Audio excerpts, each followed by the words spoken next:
My name is Allie. I'll be your host today. I'll be pitching questions to Peter, and we are a part of the content team on the Supplier Wiki team. So anything like today's webinar, articles, ebooks, anything you can find on Supplier Wiki, Peter and I are a part of that team that creates some of those resources. And then Peter's actually going to be walking us through today's content today. So excited, Peter, for you to do that.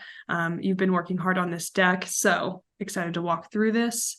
And then today's agenda, we're going to start at the top of the hour talking about just some of the news and overview with target compliance and what's going on in that space. Next, we're going to get into the top compliance fine defects and then the dispute documentation for those top compliance fines and those defects.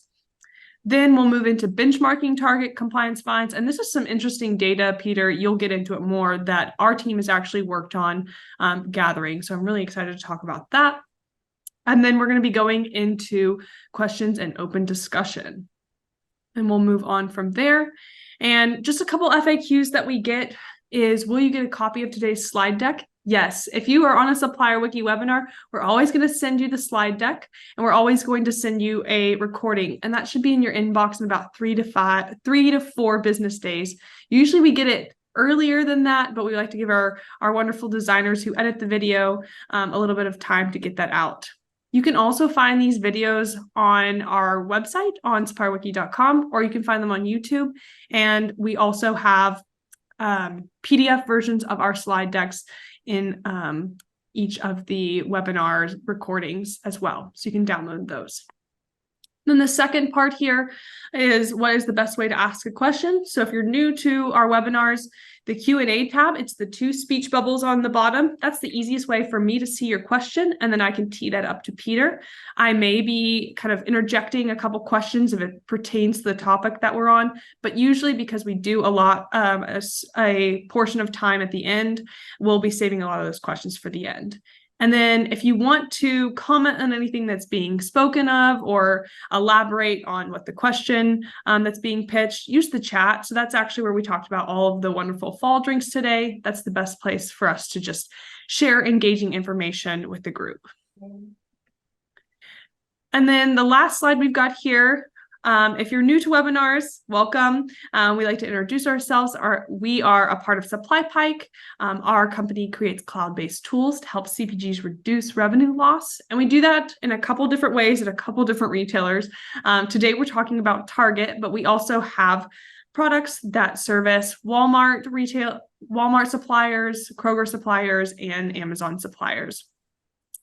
And just one thing that we like to say here, we've got a couple of the logos of some of our wonderful customers, but we actually work with 500 plus CPGs representing $50 billion in retail impact across basically all of the product categories, or most of the product categories at different retailers. And with that, Peter, I'm going to hand it over to you to get into today's content. All right. Thank you so much, Allie. Yeah, I feel like we should have a Supplier Wiki slide after the SupplyPike slide too, because most of what we're going to be doing today is not really related to the SupplyPike product, at least not directly. We're just kind of talking compliance at Target and what all that entails. And most of what Allie and I do at Supplier Wiki is just kind of creating free content for suppliers that can help kind of fill in some educational gaps that they might have. We want to be like a repository or a library for all of the kind of most important things that suppliers need to kind of be aware of, whether it's logistics or compliance or whatever, across some of the major retailers. So please, something I always like to mention is in the chat or in the Q&A, just let us know what it is that you would like us to cover. Maybe if there's a specific thing within Target compliance that you guys are really struggling with understanding, or if there's something else at Target that's really baffling to you, maybe something in Synergy or somewhere else, let us know what that is. Let us know what we can kind of research for you. And then we can kind of work to do a better job of serving supplier communities around the states. We got started in Walmart, so I'll probably be making a lot of allusions to compliance at Walmart here too, some comparing and contrasting. But we're moving out of that space. We're moving into Target, and we're moving into Amazon, Kroger, and maybe some others next year, which could be pretty exciting. So, but yeah, definitely let us know if your world is just Target. What are the Target questions that you have? What's the kind of blank spot that you would like us to research for you, and then we can sort of create our backlog based off of suppliers' actual needs. So real quick, before we get into some of the kind of basics of compliance at Target, there were some changes in the apps that happened in June. And we don't have to kind of go into all the specific details of this, but these are some things that you might want to take note of here. The supplier performance management dashboard. That's basically trying to just give you a little bit of insight into the supply chain performance that your kind of company is doing there. There's been an ongoing rollout for ShipIQ for about a year now, I think, if my memory serves me correctly. The beginning of that was in fall of 22. We wrote a little bit of an article about that there as well.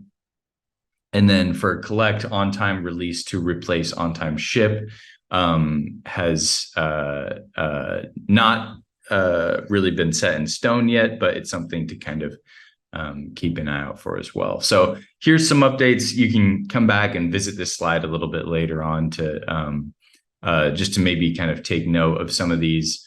We just want y'all to be aware of this and to kind of open up some of those conversations too. Not all specifically compliance related, or they're all compliance related, but not all exactly touching on the Target compliance policy itself, but just some updates to kind of be aware of. So we'll be walking through this. Most of this was taken from the either directly taken from or kind of elaborated on the PDF, the Target compliance policy document in Partners Online. If you're not familiar with what that is, that's something that you all need to have kind of downloaded on your desktops that you can refer to at any time. That's really where all of what you need to know, the essential need to knows for Target compliance can be found. It's a document that's not super long. I'll be contrasting that with Walmart's compliance documents. It's really manageable. It's about 30 pages, I think, in PDF form, or their document formatting is a little bit odd. So I'm not sure exactly what it is, but it's about 30 pages long. It's readable in one sitting. At Walmart, just one of their compliance programs, SQEP, is about a 300 or so page document that goes into really gruesome detail about packaging and all of the different regulations that they have. And that's just kind of one half of the compliance world at Walmart, not even including OTIF. So there's a lot. It's smaller, at least at Target. That doesn't necessarily make it better, but it does make getting a sense of exactly what Target is looking for in one go. That's conceivable. Whereas at Walmart, it's a little bit different. And also, speaking of Walmart, the language that we use to describe these things is a little bit different from retailer to retailer too. So at Target, compliance defects could refer to fines, deductions, or chargebacks synonymously. So it's a lot of these words are kind of thrown around to sort of all mean the same thing. At Walmart, for example, a deduction is different from a fine, and a defect is a description of specifically a compliance-related fine. So their use of language is a lot more technical for all of those, whereas at Target, Sometimes people will use the word chargebacks or deduction or fine to all be talking about the same kind of thing. And a lot of their accounting is done under the same roof.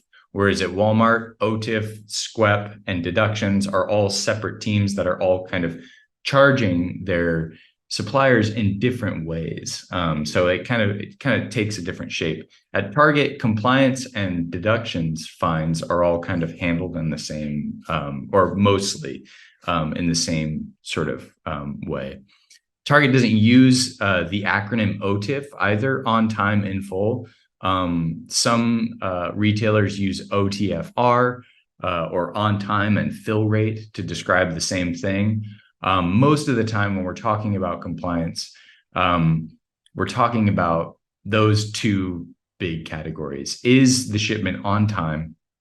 Does it comply with the time standards or regulations that the retailer is asking for? And is it the right amount? So you've got timing and amount there. And then another thing, Target kind of has those two things really heavily prioritized. And then they have ASNs kind of tacked on in a similar sort of way. Walmart has the Supplier Quality Excellence Program, which is a whole elaborate and enormously complex system of regulations and fines that are kind of separate from just regular on time and in full regulations too. And not just separate, but they can be stacked on top of each other for the same deduction. For the same invalid deduction, you could be hit with 3 different fines from 3 separate compliance teams at Walmart. And then maybe you get a post audit later too. So there's basically, in summary, the language that is used at Target is more generalized because there aren't all of these really specific programs that are used. All of the revenue loss is kind of happening in the same place for the most part. When we're talking about compliance at Target, we can mostly just assume that what we mean is we're talking about the fill rate and we're talking about the timing for the most part. And then maybe ASN stuff too, which is sort of related to that also. But yes, all this is to say, from retailer to retailer, the way that we talk about compliance and the way that we talk about deductions, it will change. And especially as Target's policies or Amazon's policies become more elaborate, which would be my prediction, that they're kind of just following in Walmart's footsteps with that. If they do go in that direction, then we might see this language change. We might see more kind of like statements from these retailers changing in that direction. But all that is speculative, so we don't have to go into too much of that. So I said it's all kind of under the same umbrella at Target, and that's sort of true, but there's a lot of different terms that we use for describing revenue loss at Target. Big ones that we always hear people talking about are unpaid invoices. That's the number 8 down there at the bottom. These ones are a killer for Target suppliers because basically you're losing all of the stuff, right? You're losing the shipment and it's not getting paid for. So it's kind of like a double whammy, right? Past due invoices that Target ignores and requires suppliers to provide proof of delivery/shipment by a synergy to dispute. So that's something that we're working on for our app as something that could help suppliers kind of do that in a relatively painless process. But we also have import invoice match, but for import, which invoice matches are shortages, cost differences, substitutions, etc. A little bit more of what we mean by AP deductions in the Walmart space. Those are dominated by shortages. That's kind of the epidemic, if you will, in the retail deduction space. Return damage defective. This is the RDD is just Target specific language for talking about returns and everything kind of connected with that. Compliance we'll be getting into a lot today, but yeah, that's the in full and the on time ship / arrival. And and then item fill rate and 856s, which are the ASNs that we were talking about a little bit. Contractual revenue loss comes from we talk about it a lot, is target vendor income, which we have a separate webinar all about that.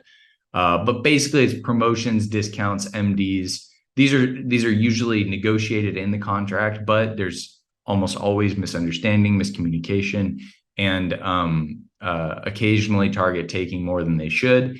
And so those have to be disputed in their own kind of way as well.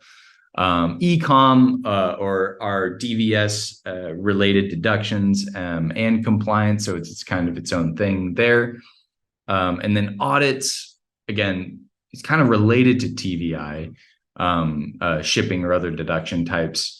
But what those are generally is a little bit more of a kind of the retailer is going back, doing an audit of your performance and finding a bunch of different deductions and lumping them all together into one big check that they can kind of send your way. Sometimes these are devastating. Sometimes these are really crippling for some suppliers.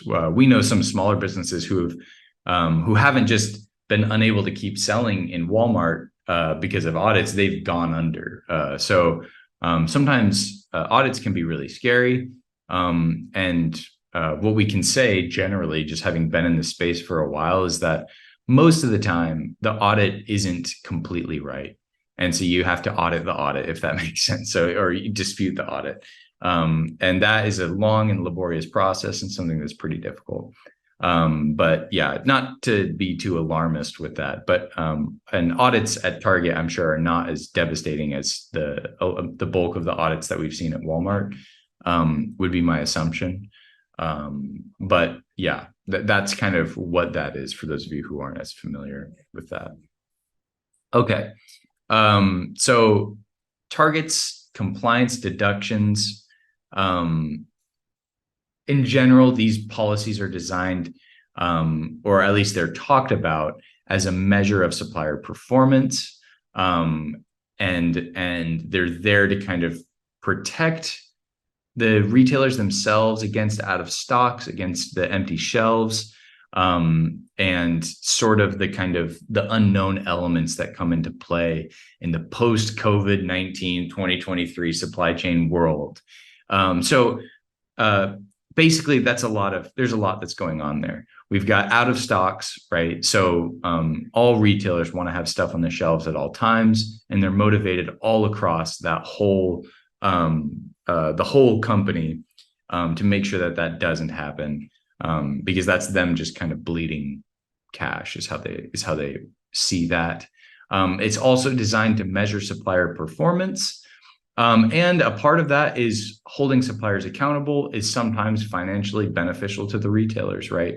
So depending on the kind of, depending on how much of a corner that retailer has on the market, they can afford or not to be really kind of harsh with their suppliers, if that makes sense. So we don't like to assume that this is a revenue stream for retailers, but we do know that the amount of money that suppliers are losing to things like compliance deductions and AP deductions, or kind of the whole gambit of it, it is a lot of money across the whole business. So we can't infer that it's something that retailers are doing intentionally just to kind of make a bunch of money. We can't assume that, retailers need to incentivize suppliers to be on time and to be in full, right? So that's a part of what's going on there. But we do know that it makes up a lot of money in the long run. So as these businesses are growing, right, we've seen over the last 40 or 50 years, Walmart has gone from nothing to being the retailer, right? The number one brick and mortar retailer. These supply chain issues increase exponentially, and they become more important now than ever in the post-COVID world. And by that, what I mean is really after that period where certain out of stocks became kind of scary, right? I'm a soccer player. I love to play soccer. For a long time there, you couldn't buy cleats. because there was basically one or two giant factories in China that were producing all of the cleats for the world, and they'd had some kind of major rubber shortage or something that was due to COVID. So if you wanted to buy cleats, you had to spend $200-300, and you were still going to wait a long time before it actually arrived. So things like that, it's the nightmares of retail executives. And so all of these things are really in the spotlight these days. More so the last couple of years than this year. It seems like things are kind of starting to stabilize, get back to normal. But here we are in a webinar, really largely because of the webinar explosion of COVID, right? The Zoom explosion. Before COVID, we called it Skyping, and now we Zoom, right? Now we have all these other kind of ways of doing this. So it's one of the things that was impacted really heavily by that global phenomenon. So in terms of the most common compliance deductions, we're going to be looking at some of these and how to avoid them and all that, and benchmarking them against your own individual performance that you can tell. All of these codes start with VCO, and that's just a kind of way of understanding the different codifications that Target uses. The deductions that apply to both collect and prepaid suppliers, the fines are PO fill rate revised, ASN late, and ASN missing. The timing related ones are a little bit trickier. There are timing related fines for collect suppliers, but it's not the same as for prepaid, obviously. So in terms of the amount, oh, sorry. Apologies, everyone. Looks like our office has a fire alarm, but we're gonna probably pause the webinar.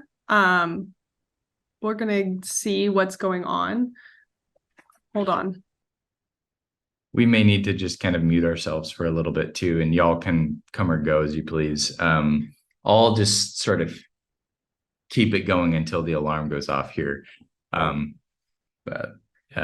So in terms of the fines that have the biggest amount of impact for the cost of goods served, what we're looking at is basically these four. They make up the most kind of devastating impact. These defects are sometimes related to issues that could result in multiple deductions as well. Hey everyone, sorry Peter to interrupt you. They are about to test the alarm in the building to save everyone's ears. We're just going to go on mute and we're going to pause the content. If you guys need to take a bathroom break or a coffee break, let's do that. And then we're going to come on here in the next 5 minutes, but I just don't want anyone to have to hear this alarm. So apologies, guys. We weren't aware of this, but we'll be coming on just in a second. Thanks. All right, everyone. Thank you for your patience. It looks like the fire alarm is off. Apologies, everyone. We wanted to save your ears, so hopefully you took a well-needed break in our content. I'm going to hand it back over to Peter to pick us back where we left off. All right. So thank you for that, Allie. And sorry for everyone. I'll try to kind of increase the pace here a little bit. I misspoke also right before. This isn't the total. This is the fine amounts, how much the fine amounts are related to the total cost of goods served. So for the on-time ship and arrival, the OTS or A fines, the goal is 100%. Right. That's where we're all kind of. So we're all trying to get to, and the fine represents 5% of those COGS. And those are kind of on the higher end too. For fill rate, it's also 5%. And again, that's where you see the on time and the in full being the main kind of point of emphasis for this compliance program. And then supplier item fill rate, the goal is 96%, and it drops to 4% of the COGS. And then for ASN availability, which is how it's talked about at Target most of the time, ASN availability, the goal is also 100%, but the fine is only 3% of those COGS. And we've got an example there as well that y'all can review too. So now we're going to get a little bit into the individual fines themselves, the defects, and some of the dispute documentation that is kind of most relevant to that particular fine. This policy was updated in June of 2023, I believe, was the most recent changes were released.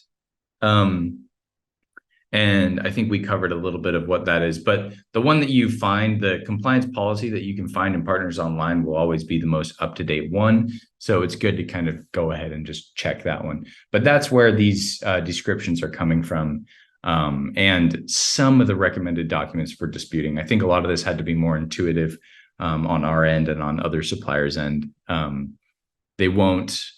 Target isn't necessarily motivated to help you win back as many invalid deductions as possible. Again, it's not necessarily a malicious thing.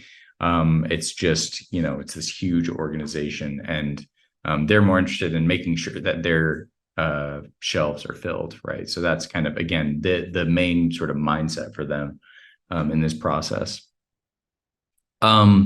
But we're going to start with the big one. One of the biggest ones that we see, PO fill rate revised. The description provided by Target is that suppliers need to ship according to the revised PO quantity communicated in the EDI 860. One thing, Allie, a resource that Allie could share with y'all, if she can find it, is that I wrote a little while ago, is EDI codes for retail supply chains that will include a list of what all of these EDI 860s or EDI 856, what these actually are, without having to go to your EDI provider to kind of ask for that. Sometimes what I've noticed is that Target really likes that language. Target really likes referring to invoices or POs by their EDI code, which is pretty uncommon in the retail space. So if she could share that resource in there, that might be something that y'all would want to have on hand. If you're doing a lot of stuff in Partners Online and you're seeing a lot of that, you could just pull that up and check, okay, we're talking 860s. Oh, that's the purchase order change request. So I know what's going on there. That might be helpful. This is relevant to both collect and prepaid shippers. And the recommended documents for disputing that will actually work to create a case for you are the invoice, the PO, obviously the change request, the ASN in there too, and then the BOL or POD, depending on whether you're collect or prepaid, right? So all that may seem kind of self-explanatory, but it's the combination of all those things that will really create a full narrative of what happened. And again, it's a pretty tricky thing to go through all that to try to figure out whether this particular fine is valid or not. SupplyPike, shameless plug, is really very good at doing that for y'all. So I'm not a salesperson and I'm not motivated by that, but I do believe in the product big time. So it might be something worth looking into if that's a part of your job. PO shipped late, again, one of the big ones. Their description is just that it's a late shipment. Oftentimes, this means that the shipment arrived before the ASN, or that there has been a different problem with Target reading the ASN. The equivalent of this in Walmart, if there are any of you who do any work with Walmart, you may see a SQEP fine, a SQEP defect called ASN not downloaded, which is a misnomer in my opinion. I don't think it's a good way of describing what's going on there.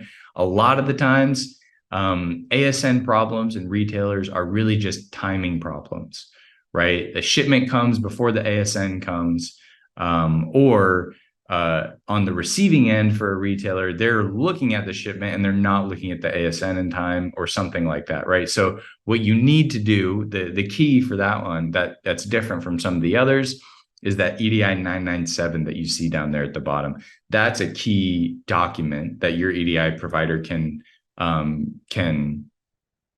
give you that shows the functional acknowledgement of the ASN, right? So when Walmart is talking about this ASN wasn't downloaded, what they're really meaning, what's being communicated there is that there's something wrong with the formatting of the EDI, right? And that's most of the time that's not the case. Most of the time it's just that the ASN wasn't seen before the shipment arrives, and so there's a disconnection there. That ASN isn't being connected to the shipment, which that's its whole purpose. So squat fine, right? For Target, it's a similar sort of thing, right? If you see PO shipped late, you might be thinking this is a shipment issue or that it's a PO issue or whatever, right? What they really mean is just that, or I should say, what it means most of the time is that there's an ASN problem and there's a timing with the ASN. And for those of you who've been in Target long enough, you know that timing is just, it's a big thing, you know, it's a big pain. But there's some of the other documents that are important for it as well. What makes this one unique, though, is that EDI 997. Okay, ASN missing. This is we would like to think maybe this is more of an actually like an EDI issue. But the description here is suppliers need to ship according to the revised PO quantity communicated in the EDI 860. So again, we've got a title there that is a little bit confusing. But those documents down there in the recommended documents for disputing, once all of those are gathered, you can really see the whole narrative again. You can really make the whole story make sense, right? Is the ASN really missing, or was it a timing issue? What was actually going on there? Is there an EDI 997 that proves the functional acknowledgement of the ASN on the retailer's part? Then that also could be something that helps for winning back those disputes. And for those of you who don't, maybe who are getting kind of confused by all this EDI talk, these are really just documents. EDI, the coding, this is all explained in the document that Allie has probably shared in the chat. EDI is just a coding kind of, not exactly a language, but it's a way of kind of keeping all of these business operations happening in the same language. These are documents that are kind of like universally used across a bunch of different industries, not just in the retail world. So your EDI provider, whoever that is, will be able to kind of answer a bunch of those questions for you if you're more kind of curious about that too. ASN late, again, more timing issues. The description here is that the ASN is missing, or perhaps it was never sent or sent after the shipment arrived at Target. I'm starting to sound like a broken record. What these defects also mean is just that you look at how much gray area there is between each of these. You know, for getting the ASN, the timing wrong on an ASN, it could be any of the last three that we looked at, right? Obviously, it applies to both collect and prepaid shippers. And then the EDI 997 there is, again, really important for winning back those disputes and for doing validity checks. If you haven't received that 997, then that's obviously a huge kind of issue. So we wanted to create a little bit of a graphic kind of representation of this whole process, right? How the violations are detected and how the fines are sent or waived and all that. And so I'll kind of walk you through it here a little bit too. So we've got the violation that's received initially, right? It is there's a system generated compliance assessment, right? That's dealing with all of this. And then it is active for 2 weeks from the violation create date for fill rate and on time arrival or ship, right? So that 2-week period is pretty crucial.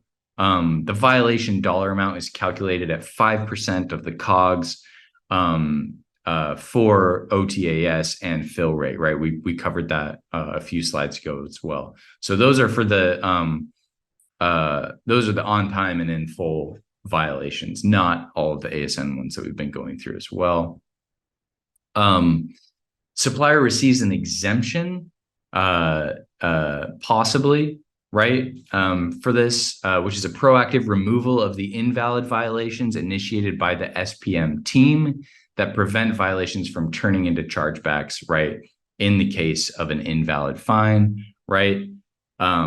Sometimes the SPM team would put an exception in the event of a kind of natural disaster there's a tornado that hits a DC, preventing suppliers from delivering into that DC, right? So this is something that Target tends to be relative to other suppliers. Some of you may not be in complete agreement with this, but relative to other suppliers, Target tends to be pretty good about those news updates. Whenever something is happening that has caused an issue at a DC, Target seems to be pretty good at kind of letting everyone know that and trying to make those exemptions, being proactive about making those exemptions happen. But it doesn't always happen. So that's something that you're going to want to be kind of aware of going on there too. If an automatic exemption is not given, suppliers may request an exemption, which is a reactive removal of invalid violations prior to a deduction, right? So before the deduction actually hits, you can get that exemption if you can catch it in that 2-week time frame. Exemptions are reviewed by the SPM team for OT and FR charges, right? For those two in particular. Suppliers then have this is that 2-week window that I was talking about. You've got that 2-week window to request those exemptions for the chargebacks. If no action is taken, or the window is missed, or the exemption request is denied, the violations are actually deducted, and then they have to be disputed in Synergy, right? So that's that 2-week window is kind of the fail safe, right? Once the deduction is actually created in Synergy, the whole process is a lot more complicated. You have to go through that process of finding all of that documentation and assembling all of it and then submitting it into Synergy. If Target can automatically catch them and waive them before then that's great. But that's something you and your team, you need to have a kind of proactive, or at least being able to keep your finger on the pulse of all of that. Can be really good too. And we talked about weather, but it could be any number of things, right? It might be that there's a kind of universal thing at a DC that has caused all of these problems to happen. It could be something that's just a little bit more of a human error situation.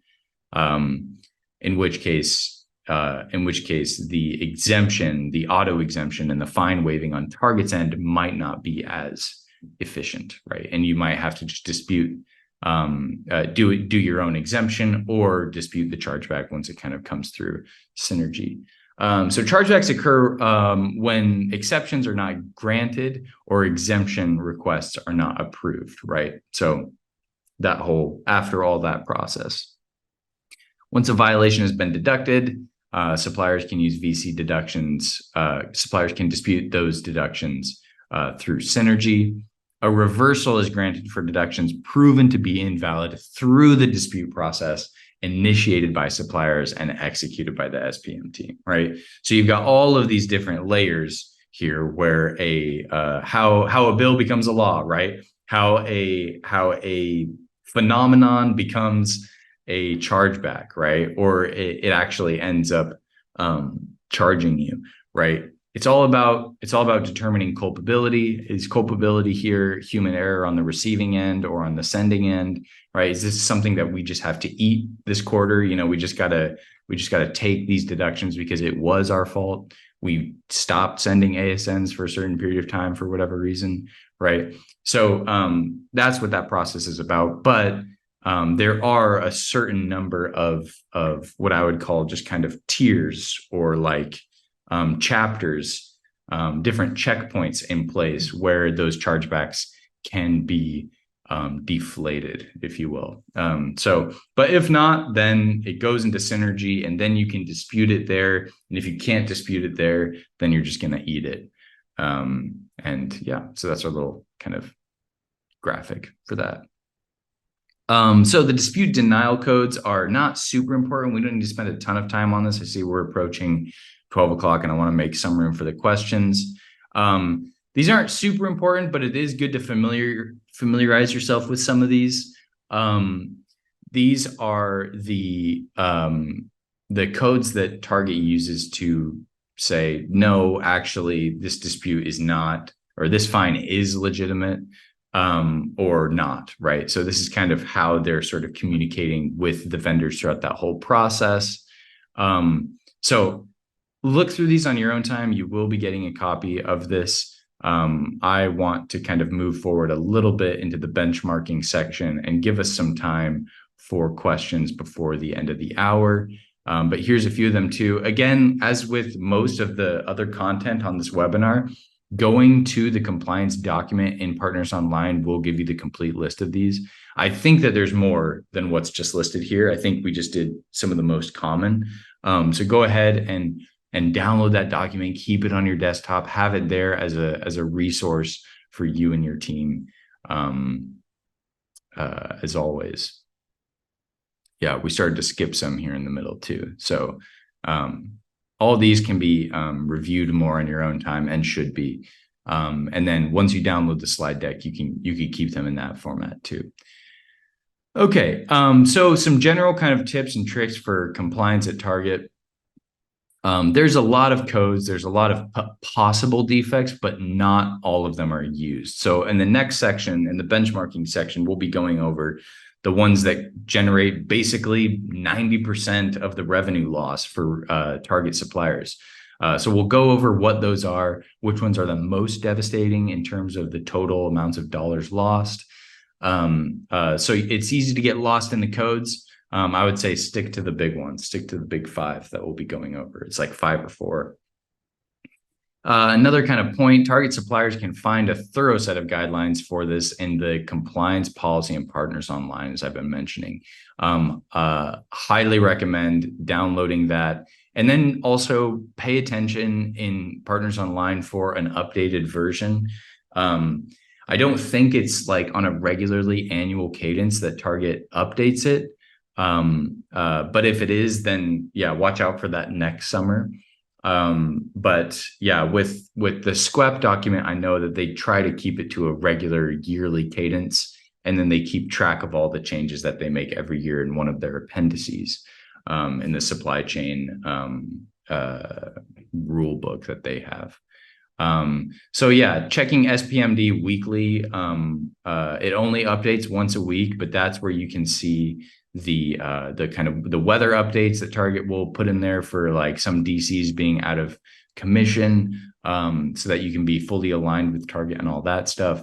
But again, Target is pretty good about all that. A lot of retailers will just kind of say, figure it out on your own, and then end up slapping you with the deduction too. So that's a really helpful resource for y'all to have. Okay, so now we're going to the benchmarking section. We're really excited about this. This is information that we've been able to gather through our interactions with other Target suppliers. And this is something that really, there are some brokers who might have this kind of information as well, but for the most part, it doesn't really live anywhere else. And we say that we don't use that phrase lightly. A lot of the stuff that we use, like a lot of the content from this webinar, is gated through Partners Online in one form or another. But with this, we're really looking at the numbers, the real numbers of real suppliers in Target. And we can share it with everyone. And it's really cool for us to be able to provide this to other people so that people can get a sense of, okay, how is my Target business different from the run of the mill, right? Or what are the fines that I should be prioritizing because they have a higher cash value more than a higher kind of count number, right? So we'll look at some of that here in a little bit. But really, there's these 5. So these are the big 5, and there's really just a big 2. The PO shipped late and the PO fill rate revised. Those are the 2 that are really devastating, right? So the ASN ones, you might see a lot of those fines. They might be showing up a lot, and you think that that's kind of your biggest problem, but it might only be representing about 4% of your total revenue loss through compliance deductions at Target.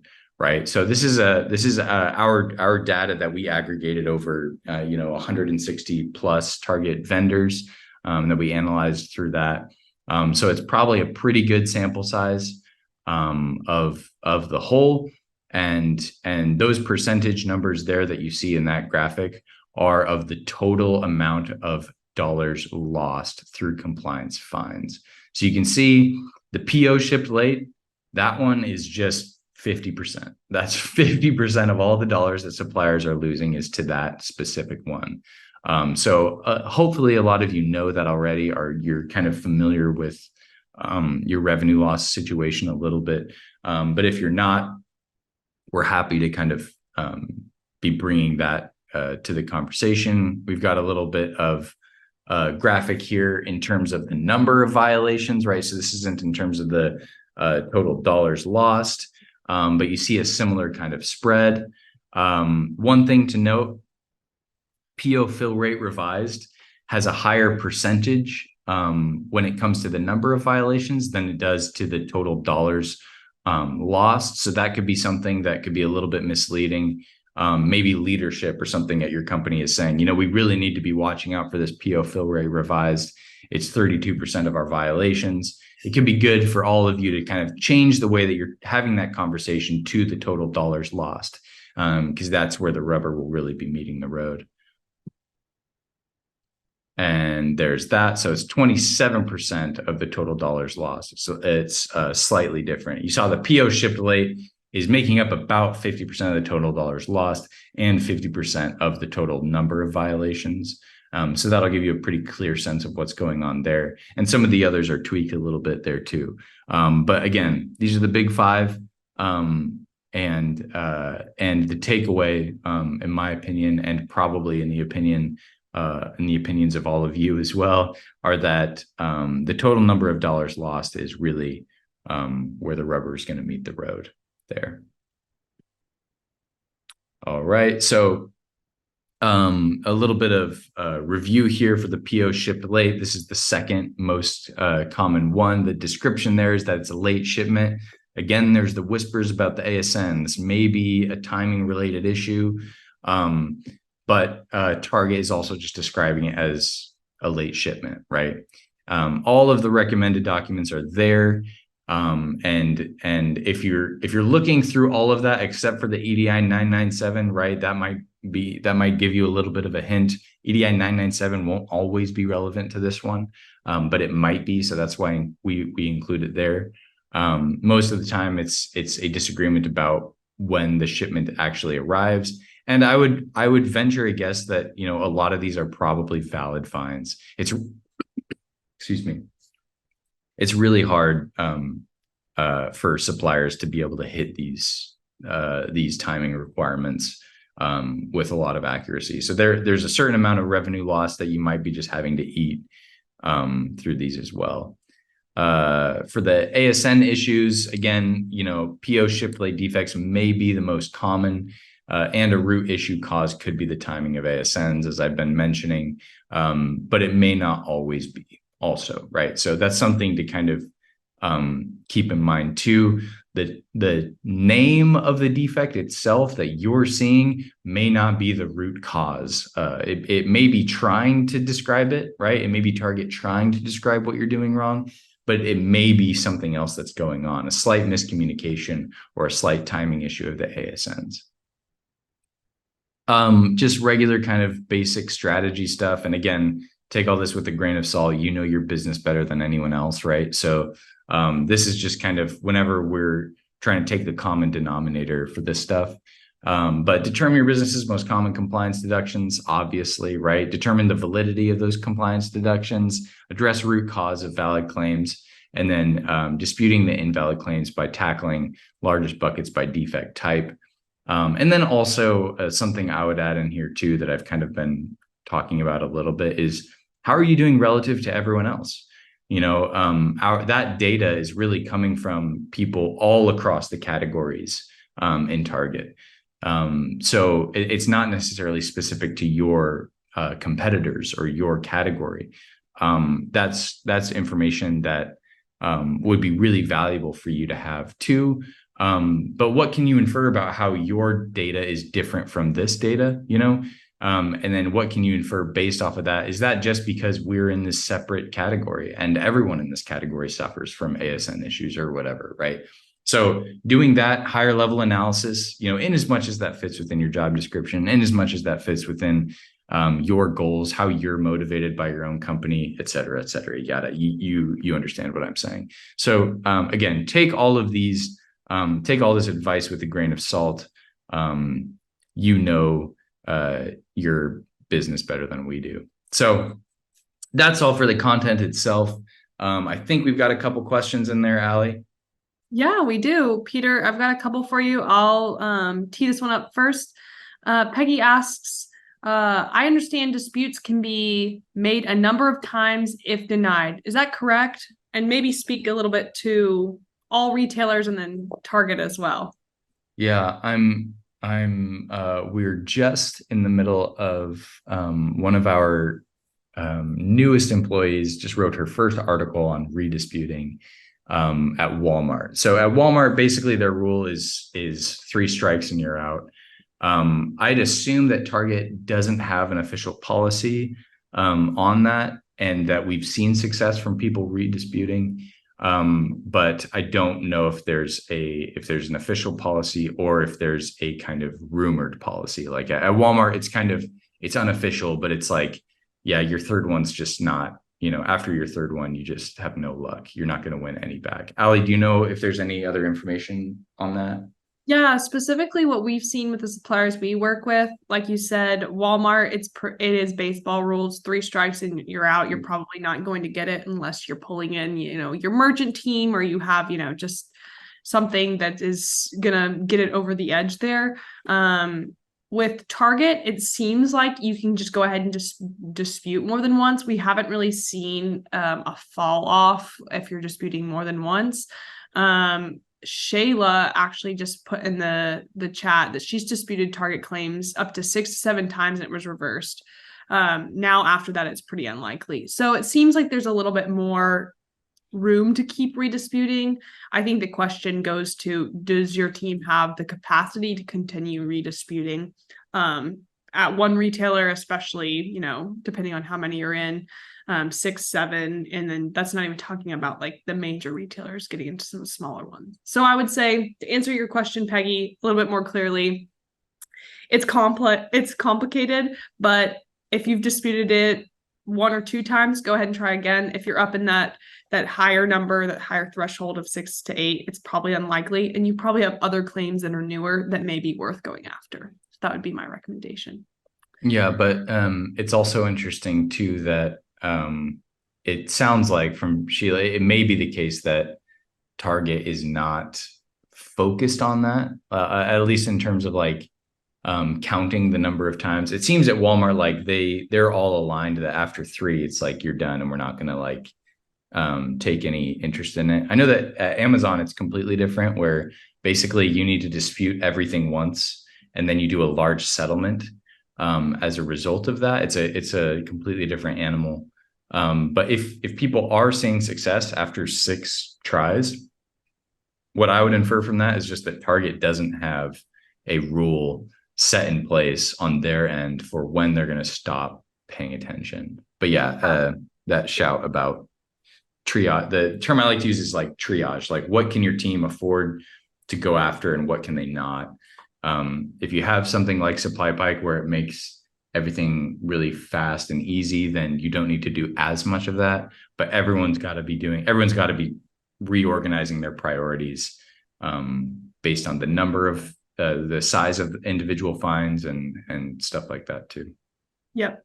Yeah. And we have webinars that cover topics like that. But yeah, to be clear, we have not seen documentation that numbers how many times you can dispute. So our recommendation is, if you have the time and the resources, go ahead and redispute it, but focus on new disputes first.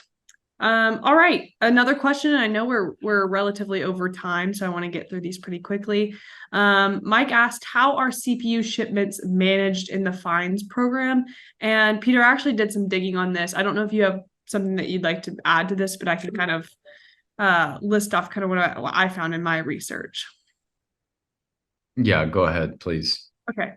Well, when I first read this, there's a lot of jargon in the retailer supplier world, in the CPG world. We even have an acronym for that. When I think of CPU, I think of computers, but that's not what that means actually. CPU actually stands for customer pickup or customer pickup vendor, and that's how it's referred to at Target. So to answer your question, Mike, how are how are CPU shipments managed in the fines program, I would point you to the compliance policy document that I sent earlier in the chat, and I can send that again. But that's going to have all of Target's most up-to-date policies for compliance. And how I understand CPU, and please correct me if I'm wrong, is that it essentially is going to be tied to collect. So collect meaning when a retailer uses their own fleet or they purchase transportation to pick up a product, there's going to be pricing that is surrounded by customer pickup. It's going to be based on that. So my recommendation to you would be to look at some of the different on time, ship, and full, some of the other compliance metrics that are listed. I would focus on section 3 and 6. And if that's not getting you what you're looking for, my other recommendation is to look if you have a CPU allowance in your supplier agreement. That may also kind of give you an idea on how Target plans to kind of act on the CPU allowance, and if you are, they are properly using that, or if that's even being used, making sure that's attached to the correct POs and so on and so forth. So with that, hopefully that's helpful. Peter, I don't know if you had anything that you wanted to add there. I know with the CPU allowance too, there's some things with EDI guidelines, and I also shared that EDI cheat sheet as well, so you'll have access to that. Perfect. Well, it looks like we don't have any more questions, so I know we're a little over time. Thank you all for sticking around with us and the random fire drill. Really appreciate that, you guys. Here are some of our resources that may be helpful to you. We've got ones on Walmart. We have a couple on Target as well. And if today was helpful, hopefully you can check these out and find some other helpful resources on Supplier Wiki. And with that, we're going to wrap up today's content. Thank you guys again for sticking around. If you do have any additional questions, or you want to send us a recommendation on content we should create, or you want to get in contact with us about talking to one of our sales team members, you can always email us there at our real emails. We'll be checking those after the webinar today, or you can find us at SupplyPike.com. That'll get you to where you need to go probably if you're looking for anything regarding SupplyPike or Supplier Wiki. So with that, I appreciate you guys. I'm glad that you came on, and we hope to see you at our next webinar. Thank you.